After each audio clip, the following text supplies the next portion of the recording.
이렇게 모이게 하신 하나님께 감사드립니다. 이렇게 하여튼 그래도 거리 간격 잘 유지하시고요. 마이크가 아니죠. 마스크 잘 쓰시고, 네. 또 주변에 이렇게 또 지금 코로나가 가까운 곳에서 생겼지 않습니까? 그러니까 더더욱 조심해야 될 것 같습니다. 그래서 오시면 꼭 이 거리 간격 유지하시고 체온 체크하시고 잘 해주시면 고맙겠습니다. 이렇게 또 오래간만에 이렇게 모이게 하신 하나님께 진심으로 감사드립니다. 정말로 예배가 얼마나 귀한지, 우리가 함께 모여 예배드리는 게 얼마나 좋은 것인지, 하나님의 자녀들이 함께 하나님을 찬양할 수 있다는 게 얼마나 좋은 것인지, 여러분 늘 우리 주님을 찬양하고 또 기도하는 우리가 되기를 바랍니다. 오늘 말씀은 여러분들이 너무 잘 아시는 말씀이죠.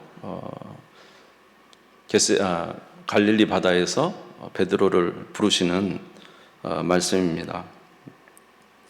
예수님께서 공생애를 시작하시면서 처음으로 제자들 중에 4명의 제자를 먼저 부르십니다. 베드로와 안드레와 야고보와 요한이죠.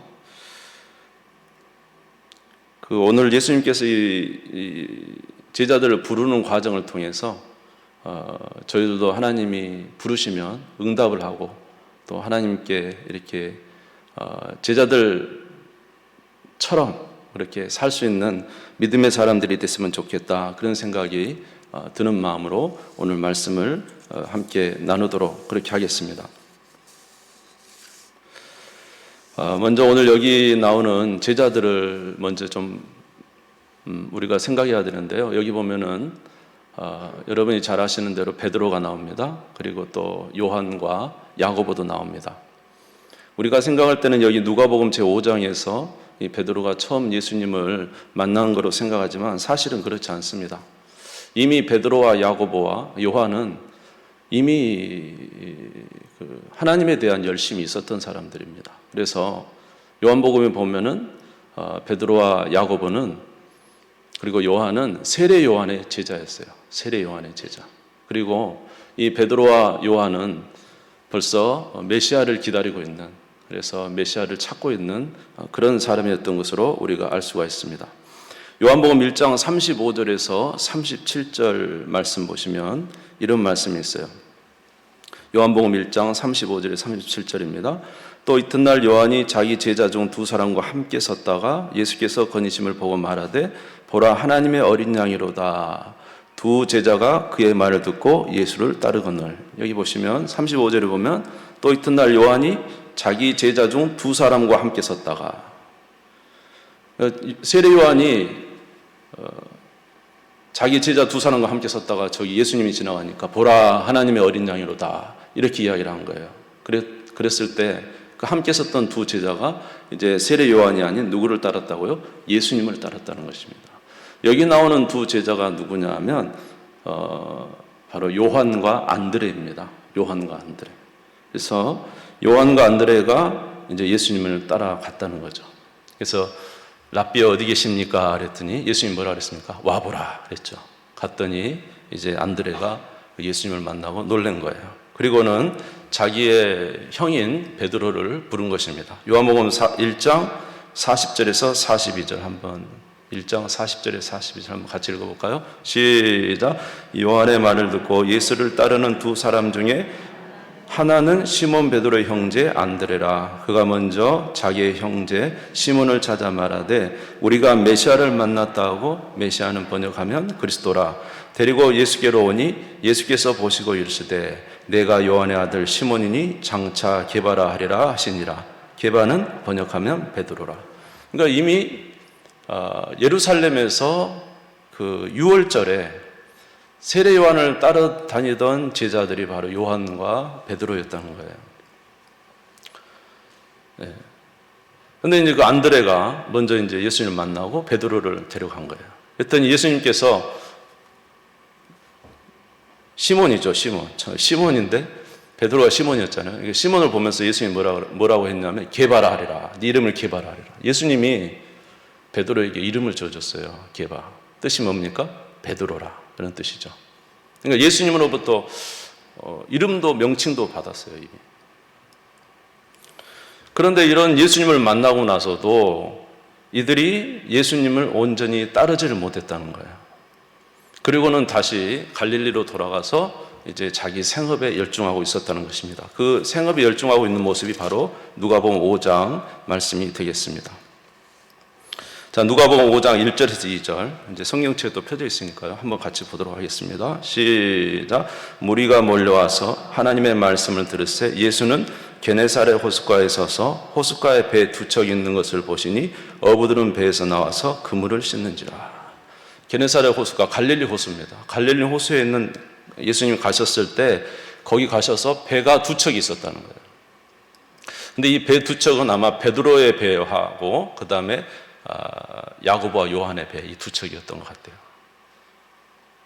그런데 이 어부들이 나와서 그물을 씻고 있어요. 그물을 언제 씻습니까? 예, 이제 고기잡이가 끝나면 그물을 씻잖아요. 그물을 쓰고 있었다는 거예요. 그러니까 놀랍지 않아요? 예수님으로부터 이름까지 명칭도 받은 베드로가 지금 갈릴리 바다에 다시 어부일을 하고 있는 거예요. 자기 형제들과 함께. 자, 그러면서 그렇게 이제 그물을 씻고 있는데 무리들이 몰려왔어요. 무리들이 몰려와서 예수님의 이야기를 막 듣습니다. 예수님이 배를 좀 띄워주라고 합니다. 왜냐하면 무리들이 너무 가까이 오니까 무리가 너무 많은 거예요. 엄청 많네요, 오늘도 보니까. 예. 오해하지 마시고 방송에 나가서 좀 이건 제가 위트입니다. 또 이렇게 네, 이게 예수님이 보실 때 엄청나게 막 이렇게 무리들이 그 갈릴리 바다에 엄청나게 많거든요. 그래서 이제 그 가까이서 할 수가 없잖아요. 그러니까 예수님이 배 한 척에 앉아가지고 좀 배를 좀 띄워주라 합니다. 그래서 바닷가에 좀 띄어서 말씀을 전합니다. 근데 바닷가에서 바람이 쭉 이렇게 잔잔한 바람이 불잖아요. 그러니까 그때는 마이크가 없어서 예수님이 이렇게 말을 하면 그 말이 쫙 이렇게 퍼져나갈 수 있도록 이렇게 띄어서 예수님이 띄워주라는 거예요. 그러니까 아마 베드로가 띄었을 것 같아요. 그리고는 이렇게 말씀을 전합니다. 예수님 말씀을 막 전하는데 베드로는 지금 뭐 하고 있습니까?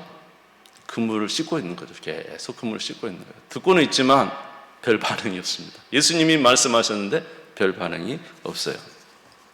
이것을 보았을 때 베드로가 비록 예루살렘에서 예수님을 만나서 네 이름을 개발하리라 이렇게 말씀까지 하셨지만 아직은 주님을 향해서 주님에 대한 좋은 감정이 있을 수는 있었지만은 주님을 위해서 이렇게 헌신하는 그런 삶은 아니었다는 것을 우리가 알 수가 있습니다. 이런 베드로를 찾아서 예수님이 오신 거예요. 그러면서 그 두 배 중에 앉은 배가 누구의 배냐면 바로 시몬 베드로의 배였던 것입니다. 우리 누가복음 5장 3절 한번 읽겠습니다. 누가복음 5장 3절입니다. 시작. 예수께서 한 배에 오르시니 그 배는 시몬의 배라 육지에서 조금 떼기를 청하시고 앉으사 배에서 무리를 가르치시더니 시몬의 배를 베드로의 배를 앉으셨다는 거예요. 그러면서 말씀하시기를 누가복음 5장 4절입니다. 같이 읽읍시다. 시작. 말씀을 마치시고 시몬에게 이르시되 깊은 데로 가서 그물을 내려 고기를 잡으라. 깊은 데로 가서 내려 고기를 잡으라. 이렇게 말씀하셔요. 여러분 지금 예수님이 오셔서 두 배 중에 한 배, 특별히 시몬 베드로의 배를 앉은 거 여러분 이거 그냥 우연의 일치라고 생각할 수 있지만 그렇지 않습니다. 우리 하나님께서, 우리 예수님께서 베드로를 찾아오신 것입니다. 찾아오신 거예요. 룻기서도 보면은 이 나오미의 며느리 룻이 어머니를 쫓아서 베들레헴으로 왔잖아요. 그런데 이제 먹을 게 없으니까 이삭 죽게 하러 갑니다. 근데 갔는데 마침 어디로 갔어요? 보아스의 밭으로 가게 되고 또 거기 가서 이삭을 주는데 마침 보아스가 오게 된 거예요. 우연이라는 단어를 계속 쓰고 있어요. 그러나 성경에서는 우연이라는 단어를 썼지만 그 안에는 이미 누구의 역사하심이 하나님의 역사하심이 개입되어 있는 거죠. 여러분 우리가 예수님 믿을 때도 그냥 우리가 믿은 것 같지만 사실은 우연히 어떤 사람에 의해서 전도를 받고 초청해서 온 것 같지만 이미 성경은 뭐라 하냐면 창세전부터 하나님이 우리를 계획하시고 준비하고 계셨다고 한 겁니다. 그러니까 지금 베드로가 예수님이 베드로의 배에 앉으신 것은 우연이 아니고 사실은 작정 속에 있었던 것이죠. 그러면서 예수님이 말씀을 하시는 거예요. 그리고 이제 다 말씀을 마치시고 베드로야 깊은 곳에 가서 그물을 내려 고기를 잡으라. 여러분, 지금은 햇빛이 쨍쨍 찌는 아침이에요. 고기는 주로 언제 잡습니까? 밤에 많이 잡잖아요. 여러분, 목포 앞바다에 가도 그 밤에 그냥 밝은 빛을 해가지고 고기 잡고 있는 사람들 너무 많이 봤어요. 특별히 고기 잡는 사람들은 밤에 그 추운 데도 가서 거기 웅크리고 앉아서 고기 잡고 앉아있는 분들, 밤에 많이 잡지 않습니까? 낮에는 고기들이 다 숨어버리는가 봐요. 그리고는 지금은 그렇게 해가 쨍쨍 내리는 곳이고, 그리고 깊은 곳에 가서 그물을 던지라는데, 사실 그물은 적당한 그 깊이여야 고기를 잡을 수 있답니다. 근데 깊은 곳에 가서 그물을 던져라, 그러면 뭐 고기가 다 도망갈 수도 있는 거 아니에요? 근데 깊은 곳에 가서 그물을 던져라, 이렇게 말씀을 하시고, 그리고 어젯밤에 계속적으로 그물을 던져 고기를 잡았는데 또 가서 그물을 던지러 하고, 또 생각해 보니 베드로는 이 갈릴리에서는 그나마 자기가 알아주는 어부 아닙니까? 평생을 어부로서 살았어요. 근데 예수님은 사실 목수고, 나사렛, 갈릴리에서 떨어진 곳 나사렛에 살았던 목수였는데, 목수가 갈릴리 바다에서 그렇게 살아온 이 베드로에게 그것도 더군다나 깊은 곳에, 이 대낮에 가서 고기를 던져라, 그물을 던져라, 이 도저히 이해할 수 없는 겁니다. 그리고 지금 그물을 다 씻었단 말입니다. 지금 피곤해요, 안 피곤해요? 어젯밤 내내 그물질했으면 피곤했고, 지금 그물을 다 씻었기 때문에 또 가서 그물질하면 이게 고기 안 잡히면 어떻게 되는 거예요? 또 씻어야 되잖아요. 보통 귀찮은 일이 아닌 거예요. 그래서 사실은 인간적으로 해서는 참 이렇게 갈 수 없는, 이해되지도 않는 그 명령을 예수님이 말씀하시고 나서는 깊은 데 가서 그물을 던지라고 이야기를 하는 것입니다. 베드로가 그 말을 듣고 참 이 마음에 이렇게 화답이 되지 않지만, 그러나 예수님은 존귀하신 분이고 많은 사람들이 칭송하는 선생님이고, 또 자기도 만났던 친분도 있고, 또 둘레에 많은 사람들이 있잖아요. 그래서 이제 베드로가 말씀에 의지하여 내가 가서 그물을 내리리이다. 여기 보면 선생님이라는 단어가 나오는데, 선생님이라는 것은 굉장히 이렇게 존중하는 분을 말한다는 거예요. 우리 누가복음 5장 5절에서 6절 같이 읽겠습니다. 누가복음 5장 5절에 6절 같이 읽읍시다. 시작. 시몬이 대답하여 이르되 선생님, 우리들이 밤이 새도록 수고하였을 때 잡은 것이 없지만은 말씀에 의지하여 내가 그물을 내리리이다 하고, 그렇게 하니 고기를 잡은 것이 심히 많아 그물이 찢어지는지라. 무엇에 의지하여서요? 예수님 말씀에 의지해서, 예수님이 말씀하시니까, 선생님이 말씀하시니까 제가 가서 순종하는 마음으로 그물을 내리겠습니다 하고 깊은 곳에 가서 그물을 탁 내렸다는 것이죠. 그런데 우리가 잘 아는 대로 고기가 많이 잡혀졌어요. 어느 정도로요? 그물이 찢어질 정도로 많이 잡힌 거예요. 확 찢어졌을까요? 아니죠. 찢어질 정도로, 찢어지려 하니까 옆에 있는 다른 배 한 척을 부른 거예요. 불러가지고 도와주라고 해서 고기를 잡게 되었습니다. 우리 5장 7절 한번 읽읍시다. 5장 7절입니다. 시작. 이에 다른 배에 있는 동무들에게 손짓하여 와서 도와달라 하니 그들이 와서 두 배의 체험에 잠기게 되었더라. 그리고 그물을 이제 두 배가 같이 그물을 이제 잡고 하는데, 그물이 막 찢어지려니까 얼마나 조심조심했었겠어요. 조심조심해서 그 그물을 끌어들여서 고기를 채우기 시작했는데, 이 고기의 분량이 장난이 아닌 거예요. 엄청난 거예요. 어떻게 채웠냐면, 한 배만 채운 게 아니라 어떻게 됐다고 그랬죠? 두 배 가득히 채워서 배가 어떻게 됐다고요? 잠길 정도로, 배가 가라앉을 정도로 고기를 잡았다는 거예요. 얼마나, 여러분 생각해보세요. 그물 한 번에 그렇게 많이 잡힐 수도 없는 것이고, 또 여러분 아무리 고기를 잡는다 해도 어떻게 그 갈릴리 바다에서 이렇게 많은 고기가 잡힐 수가 있느냐 말이에요. 한 배 채우기도 어렵잖아요. 한 배도 겨우 채우기도 어려운데 두 배 가득하게 꽉 채워서 배가 물에 잠길 정도로 잡았다는 거예요. 이 놀라운 일이죠. 이거는 기적이죠. 이건 도저히 우리가 상상할 수 없는 일이죠. 그리고 어젯밤에는 한 마리도 제대로 못 잡았고, 이 대낮에 말입니다. 깊은 곳에서 그렇게 엄청난 고기를 두 배 가득 잡았단 말이에요. 이거는 아무리 생각해도 이거는 사람으로서는 있을 수 없는 일이에요. 우연이라고는 생각해서는 도저히 마음으로 이거는 받아들일 수 없는 너무너무 놀란 기적이 일어난 거예요. 엄청난 일이 일어난 거예요. 그래서 이걸 본 베드로는 깜짝 놀랐습니다. 이거는 그냥 우연히 고기를 몇 마리 더 잡은 게 아니라 이거는 정말로 신의 능력으로, 신이 하시는 그런 능력으로 된 것이지 이게 그냥 된 것이 아니구나 하고는 깜짝 놀라고, 이제 베드로가 갑자기 그 물고기가 아니라 누구를 보게 됐습니까? 예수님을 보게 된 거예요. 저분이 도대체 누구실까? 저분은 보통 분이 아니구나. 우리와 같은 그런 사람이 아니구나. 깜짝 놀게 된 거예요. 그리고는 이제 뛰어갑니다. 누가복음 5장 8절 읽겠습니다. 누가복음 5장 8절입니다. 시작. 시몬 베드로가 이를 보고 예수의 무릎 아래에 엎드려 이르되 주여 나를 떠나소서 나는 죄인이로소이다. 아멘. 여러분, 베드로가요, 여기 보면 8절에 보면 시몬 베드로 이를 보고 그랬어요. 그 배 고기 잡히는 걸 보고 깜짝 놀랐어요. 이게 마음에 엄청난 충격이 왔던 것 같아요. 그래서는 내려가서는 예수님 무릎 아래에 엎드렸습니다. 그러면서 하는 말이 뭐라고요? 주여 나를 떠나소서 나는 죄인이로소이다. 예수의 무릎에 엎드려가지고 주여 나를 떠나소서 나는 죄인으로소이다. 왜 이 말씀을 했어요? 왜 이런 말을 했을까요? 베드로가요.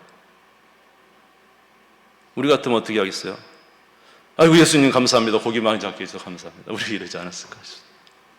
근데 베드로는 무릎 꿇고 예수님께 주여 나는 죄인으로소이다. 나를 떠나소서. 이 말이 왜 나왔냐면 예수님을 볼 때 예수님이 하나님으로 보인 거예요. 신으로 보인 거예요. 이제 그냥 제가 이렇게 표현하자면 하나님으로 보인 거예요.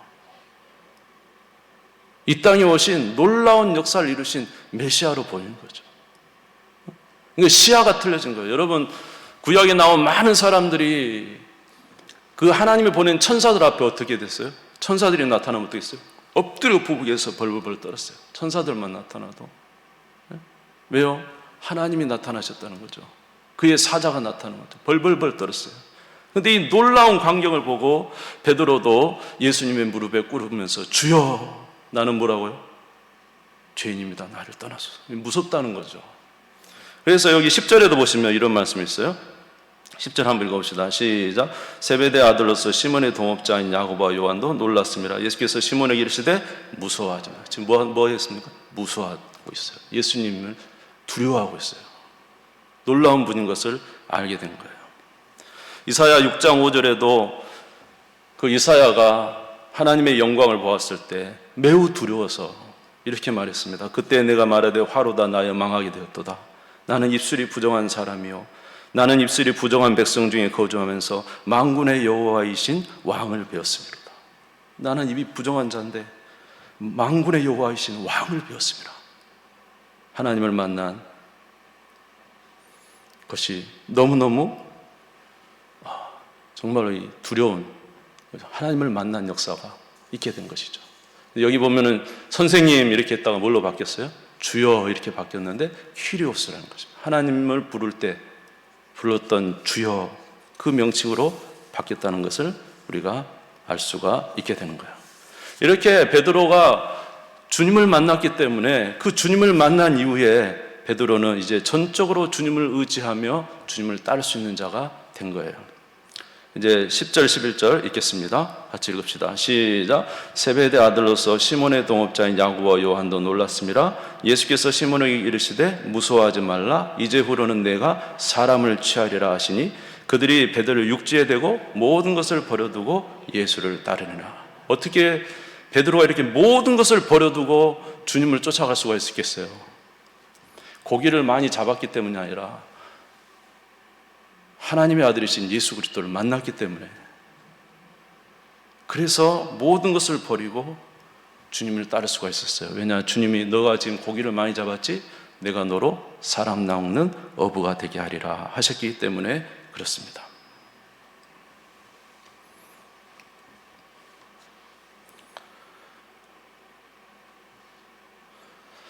중요한 것은 베드로가 이런 예수님을 만났고 하나님의 아들을 만난 것입니다.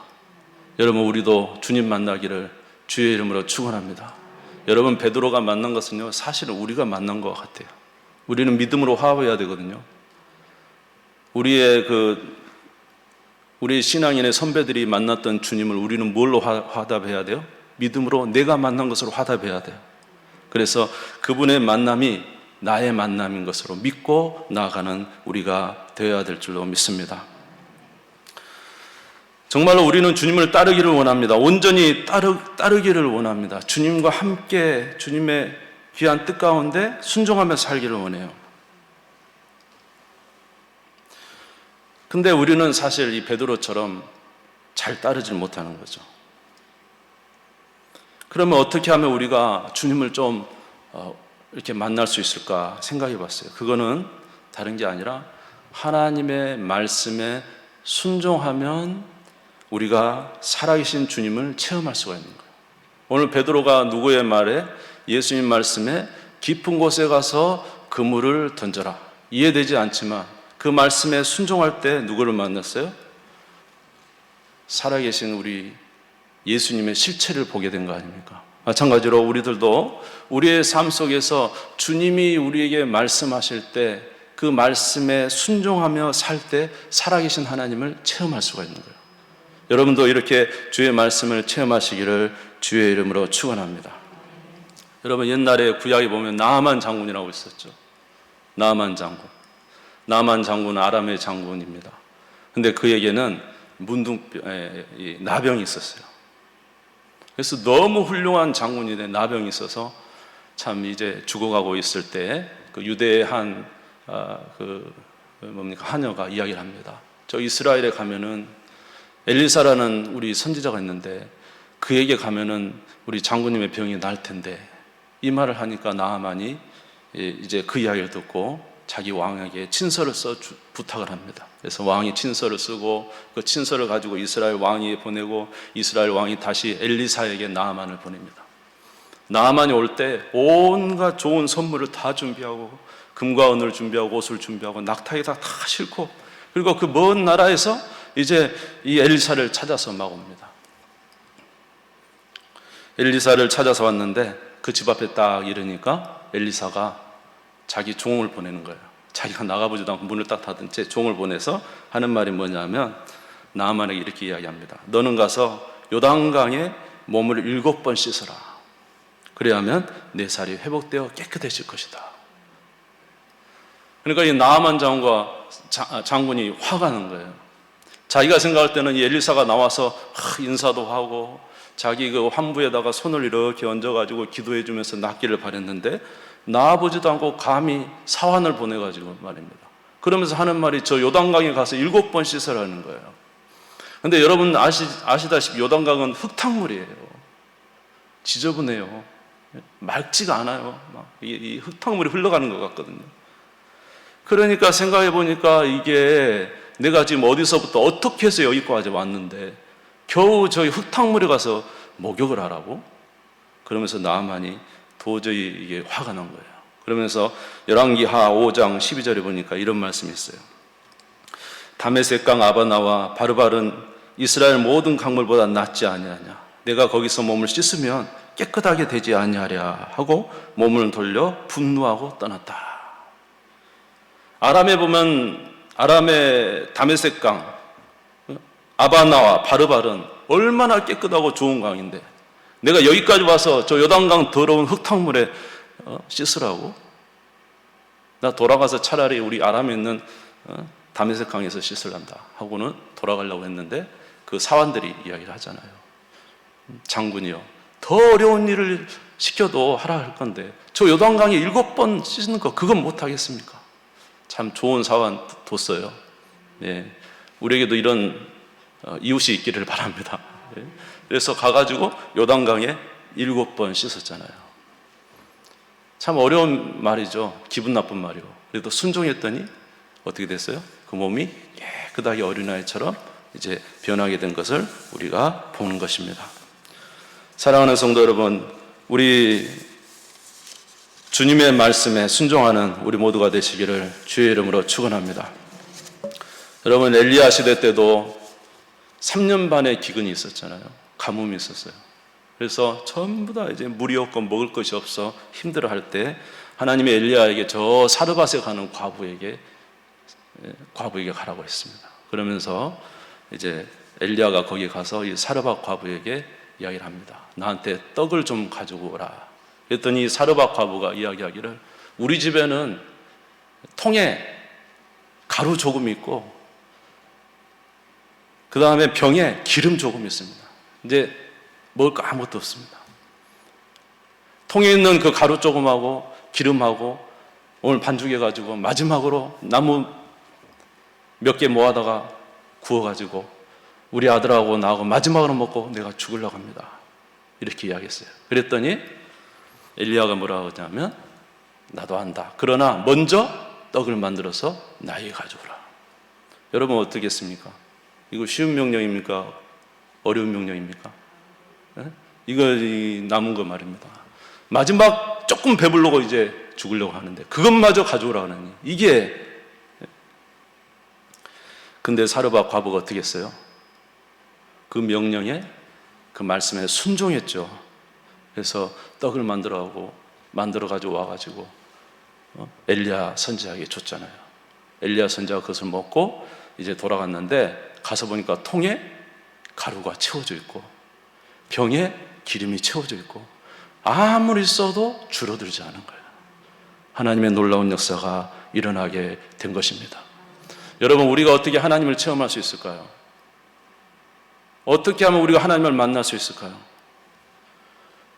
그것은 우리가 하나님이 우리에게 명령하시는 말씀에 순종하는 거예요. 하나님은 말씀에 순종할 때 기적을 일으키시는 거예요.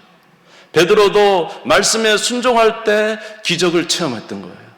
여기에 나온 모든 사람들도 믿음으로 반응해서 순종할 때 기적이 체험된 거예요. 한 가지만 말씀드리고 이제 마치겠습니다. 이거는 이제 아주 개인적인 건데 개인적인 거기 때문에 여러분 뭐 이걸 보편적으로 생각하지 마시고 개인적인 이제 간증이었습니다. 그 선한 목자교회 유기선 목사님이라는 분이 있어요. 요새 뭐 방송도 잘 나오죠. 예. 이분이 이제 목회자 가정의 3대째 이제 목사인데 이제 신학을 하고 이제 신대원도 갔습니다. 그러면서 이제 부목사로 있는데 자기가 이제 대학원을 이제 1, 2, 3학년을 이렇게 마쳤어요. 그리고 이제 논문만 쓰면 이제 대학원이 졸업이 돼요. 부목사로 있었기 때문에 교구 담당을 맡아서 이제 성도들을 잘 이렇게 케어해야 될 상황이고 또 이제 논문을 잘 써서 학위도 마치고 그래서 하나님께 기도를 이렇게 했답니다. 하나님, 이제 제가 이렇게 부목사로서 교구 담당을 맡았기 때문에 성도님들 잘 케어하게 도와주시고 그리고 또 이제 학위도 잘 이렇게 마칠 수 있도록 도와주세요. 그렇게 기도를 했답니다. 근데 어느 날 이제 새벽에 이제 기도를 하고 있는데 하나님이 자기들에게 이렇게 말씀하시는 것 같더래요. 너 나를 위해서 그 학위를 좀 포기할 수 있겠냐? 이렇게 말씀을 하시더래요. 그래서 이게 뭐 이게 내가 잘못 생각한 거겠지 하고는 갔는데 계속 그 뒤로도 그런 그 자기에게 주시는 말씀이 꼭 계속 자기한테는 그게 실제적으로 주님이 주시는 그런 뜻으로 이렇게 자기한테 받아들여졌다는 거예요. 근데 자기는 지금 이 학위를 따야 어떻게 되냐면 이제 더 좋은 진학도 할 수 있고 자기는 계획이 세워졌어요. 이 학위를 따야 또 외국 유학도 갔다 오고 또 외국 유학 갔다 와야 어떻게 해요? 또 교회도 조금 큰 교회 가서 목회를 할 수 있지 않나 싶은 거예요. 근데 만약에 이것을 포기하게 되면 자기 암단은 다 포기하는 것 같더래요. 유학도 못 가죠. 또 학위가 없으면 이제 큰 교회에서도 부르지 않을 것 같죠. 그러니까 자기는 마치 이제 죽는 것과 같은 그런 상황에 이르게 되었다는 거예요. 그래서는 이제 하나님께서 이렇게 말씀하신 것을 자기가 생각하면서 너무너무 고민이 되어가지고 이제 마감 날이 다가온 거예요. 내일이면 마감인데 오늘 밤이 금요일인데 금요 철야를 나가야 되는데 너무 열이 나가지고 온몸에 열이 나고 식은땀이 나서 자기가 밤 기도에도 못 나갔다는 거예요. 그리고 집에서 아주 열이 펄펄 끓으면서 그곳에서 이제 있는데 너무 괴로워서 어떻게 해야 될지 자기가 너무너무 힘들었다는 것입니다. 그러고 있다가 그래도 기도는 해야지 하면서 일어나서 기도하다가 정말로 갈등 속에 있었는데 그냥 자기도 모르게 튀어나오는 말씀이 하나님, 내 인생 하나님께 드립니다. 그 기도가 됐대요. 그래서 기도를 확 했다는 거예요.